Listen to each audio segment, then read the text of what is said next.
Om Swastiastu, Wassalamualaikum warahmatullahi wabarakatuh, Shalom, Namo Buddhaya, salam kebajikan, salam sejahtera bagi kita semua, dan salam harmoni.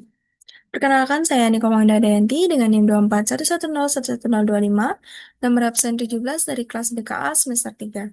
Baik, di sini saya akan mempresentasikan hasil dari ujian akhir semester dari mata kuliah Statistika Inferensial yang diampu oleh Profesor Dr. Nyoman Dantes dan Bapak Wayaneka Paramarta SPD MPD. Baik, eh, di sini pertama saya mengidentifikasikan mengenai variabel dan juga skala pengukuran. Oke. Jadi, penelitian ini menggunakan dua variabel utama, yaitu variabel bebas dan juga variabel terikat. Nah, variabel bebas dalam penelitian ini adalah partisipasi siswa dalam layanan bimbingan kelompok yang diperlakukan sebagai faktor yang diduga mempengaruhi motivasi belajar siswa. Nah, variabel ini itu bersifat kategorik, terdiri dari dua kelompok, yaitu kelompok em, siswa yang mengikuti layanan bimbingan kelompok atau kelompok eksperimen, dan siswa yang tidak mengikuti layanan bimbingan kelompok atau kelompok kontrol. Nah, variabel terikat dalam penelitian ini adalah motivasi belajar siswa, yang dimana motivasi belajar ini diukur setelah perlakuan diberikan post-test dengan tujuan untuk mengetahui perbedaan tingkat motivasi belajar antara kelompok eksperimen dan juga kelompok kontrol.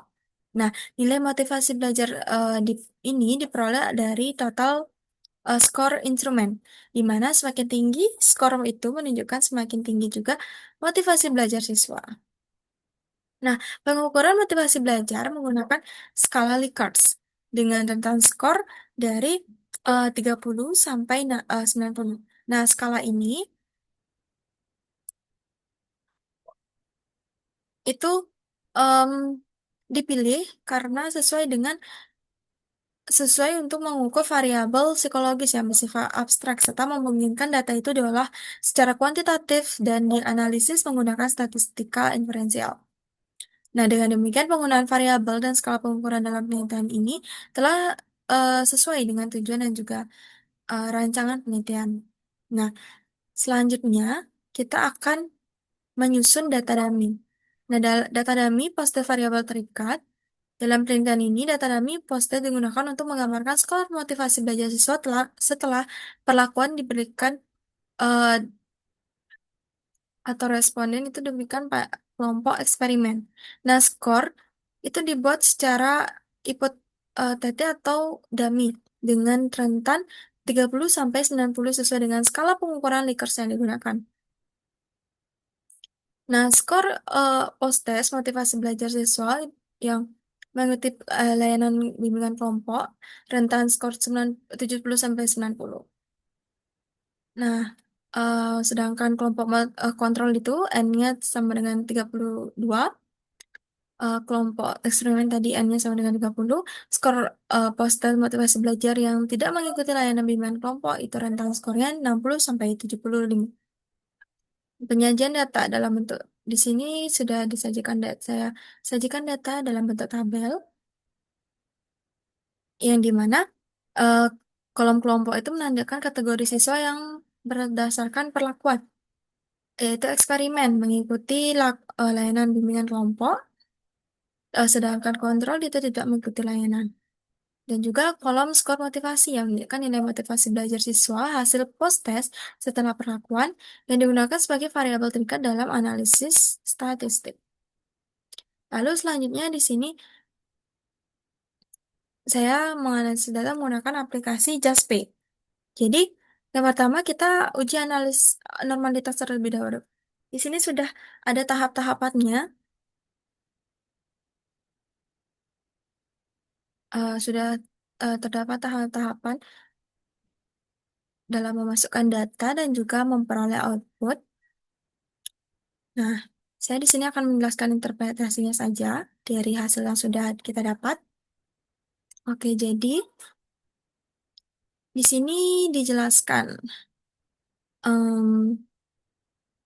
Nah, dari hasil output ini bisa kita lihat Em, oke, sebentar. Oke, pada bagian eh, ini yang pertama, berdasarkan hasil statistik deskriptif diketahui bahwa kelompok kelompok eksperimen di sini berjumlah 30 siswa, sedangkan kontrol itu 32 siswa yang memiliki rata-rata atau mean itu sebesar 51,20 dan kontrol 66,96. Lalu eh, standar deviasinya yaitu 4.582 dan juga 3.177 yang memiliki rata-rata sebesar 14,24. Ya, yang di mana PAN ini menunjukkan bahwa secara deskriptif, motivasi belajar siswa itu pada kelompok eksperimen lebih tinggi dibandingkan dengan kelompok kontrol. Nah, lalu uji normalitas sebelum kita melakukan uji hipotesis, terlebih dahulu kita lakukan uji prasyarat yaitu uji normalitas. Nah, uji normalitas di sini bertujuan untuk memastikan bahwa data itu berdistribusi secara normal sehingga dapat memenuhi syarat analisis parametrik. Nah, uji normalitas dilakukan menggunakan Shapiro-Wilk test dengan kriteria nilai sig lebih dari 0,05, data berdistribusi normal, nilai sig kurang dari 0,05, itu data tidak berdistribusi secara normal. Nah, hasil di sini itu menunjukkan nilai eh, P di sini, value of Shapiro-Wilk di sini, sebesar em, 0,729 untuk eksperimen, untuk kontrol 0,302. Nah, karena kedua nilai P ini lebih besar dari 0,05 di sini, maka dapat disimpulkan bahwa data pada kedua kelompok tersebut itu berdistribusi secara normal. Nah, secara visualnya di sini terlihat Kiki plot itu menunjukkan titik-titik data mengikuti garis as- diagonal seperti ini, yang semakin memperkuat bahwa asumsi normalitas itu terpenuhi. Nah, lalu selanjutnya dilakukan uji homogenitas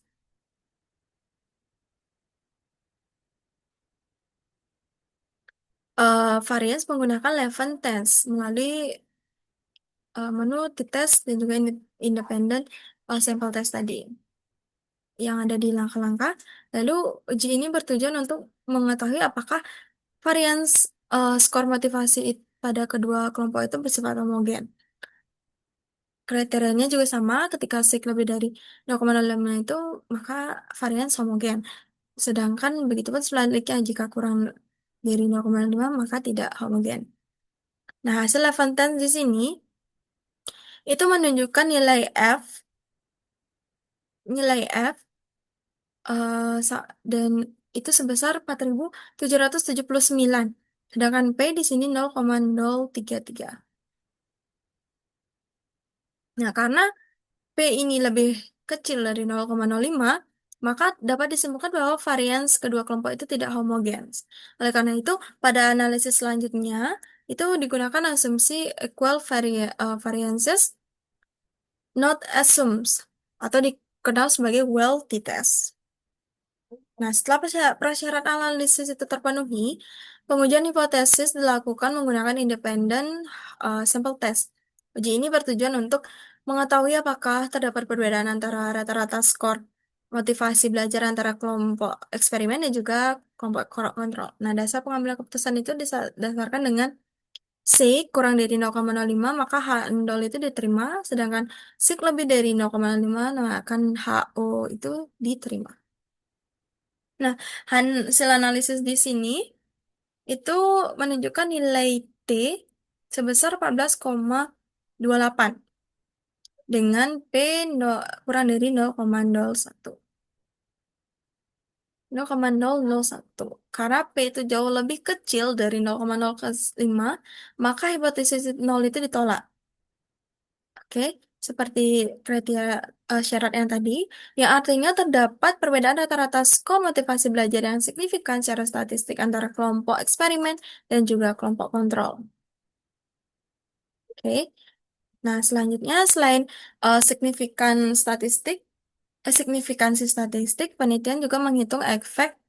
Saya juga menghitung efek size menggunakan Cohen's d untuk mengetahui seberapa besar pengaruh intervensi secara praktis. Nah, hasil perhitungan ini menunjukkan nilai Cohen's d ini sebesar um, 3.000 3,631. Nah, nilai ini termasuk dalam kategori efek sangat besar atau extremely large effect, yang berarti bahwa intervensi yang diberikan melalui dampak yang sangat memiliki dampak yang sangat besar dan kuat dan eh, juga substansial terhadap peningkatan motivasi belajar siswa. Nah, dari hasil-hasil yang sudah ada tadi, mohon maaf macet.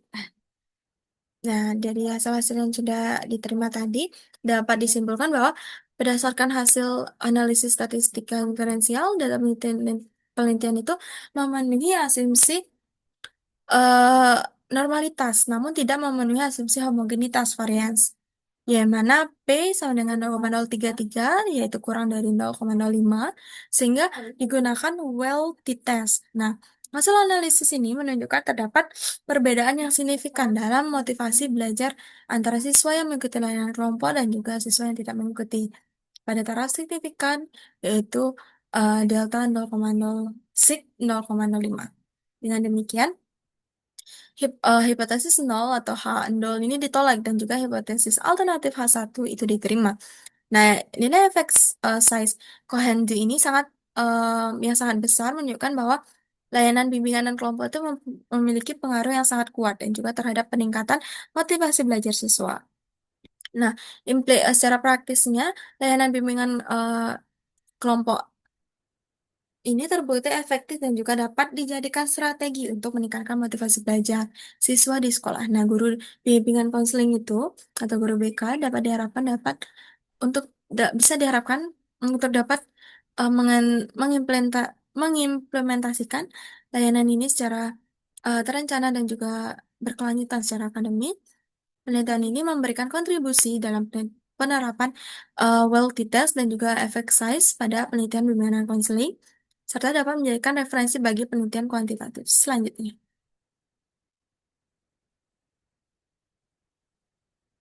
Baik, em, sekian presentasi dari hasil yang sudah saya dapatkan dari uji uji dependency test. Mohon maaf jika ada kesalahan dan juga dalam mengolah data atau ketidaksempurnaan dalam interpretasi. Saya mohon maaf dan saya juga akan terima kasih atas perhatiannya. Saya tutup dengan Prama Santi, Om Santi Santi Santi Om. Wassalamualaikum warahmatullahi wabarakatuh. Shalom, namo buddhaya, salam kebajikan, dan salam harmoni.